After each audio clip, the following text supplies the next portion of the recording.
আজকে করব কাঁচা ইলিশ রান্না। তো প্রথমেই ইলিশ মাছগুলোকে ভালো করে ধুয়ে নিয়েছি। ইলিশ মাছটা খুব টাটকা আছে। ধুয়ে নুন হলুদগুলো মাখিয়ে নিচ্ছি।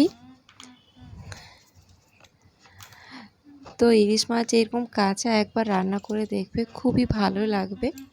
তো প্রথমেই নুন হলুদগুলো পিসগুলোই রান্না করব, শুধু আলাদা করে নিয়েছি পিসগুলোকে।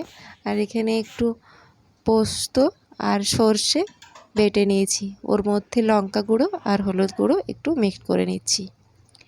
আর মাছের মাথা দিয়ে কুমড়ো আলু দিয়ে তরকারি করব, এটা কেটে রেখেছি। এখানে তেলটা গরম হয়ে গেছে, এবার দিয়ে দেবো লঙ্কা আর একটু কালো জিরে ফোড়ন। ইলিশ মাছে কালো জিরেই ফোড়ন দেওয়া হয়, আর কিছু নয়। তো কালো জিরে ফোড়ন দেবো, দিয়ে ওই মশলা পেস্টটা এর মধ্যে দিয়ে দেবো।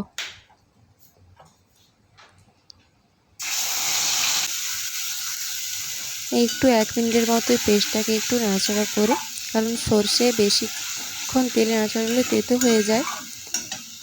তারপরে পরিমাণ মতো জল দিয়ে দেব। ওই মশলার বাটিটা ধুয়েই জল দিয়ে দিচ্ছি।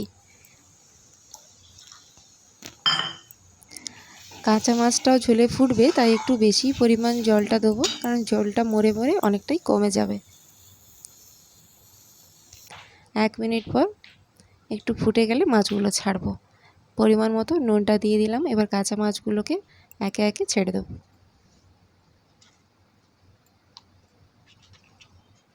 এইরকমভাবে কাঁচা মাছ রান্না করলে মাছের সম্পূর্ণ স্বাদটা খুব সুন্দর লাগে। কিন্তু এই যে মাছ ভেজে যে তেলটা, সেটা আর খাওয়া হয় না। তো ঠিকই আছে, এইরকম রান্না করলেও ভালো লাগে যখন খেতে। এরকম 1-8 দিন করে খাওয়াই যেতে পারে। তো এখানে ঢাকা দিয়ে দিয়েছি 15 মিনিটের জন্য। আর এখানে হয়ে গেছে রান্নাটা কুমড়ো আলু। এই মাছটা দেখে নিই একবার, 15 মিনিট হয়ে গেছে, খুলে একবার দেখে নিই। এই দেখুন মাছটা অনেকটাই কমে গেছে ঝোলটা, আর তেলটা উপরে ছেড়ে দিয়েছে। মাছটা একবার দেখে নিতে হবে সেদ্ধ হয়েছে কি না।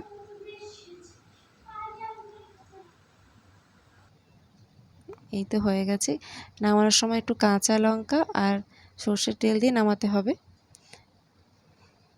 এখন সার্ভ করে নিচ্ছি, গরম গরম ভাত দিয়ে খাওয়ার জন্য পারফেক্ট।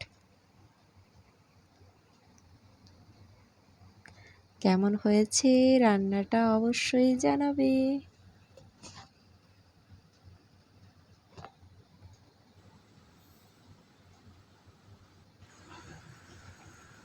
খাওয়া দাওয়া সেরে 2টোর সময় ড্রয়িং কম্পিটিশান ছিল, তো নিয়ে গেছিলাম। সিট খুঁজে বসিয়ে দিয়েছি, সব বাচ্চারা এখানে বসে আছে। এখনও লোক আসছে অনেক।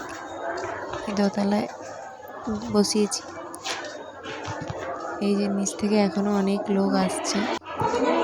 তো এখানে বসিয়ে দিয়েছি, এবার আমি বাইরে ওয়েট করবো। 4:30টায় ছুটি।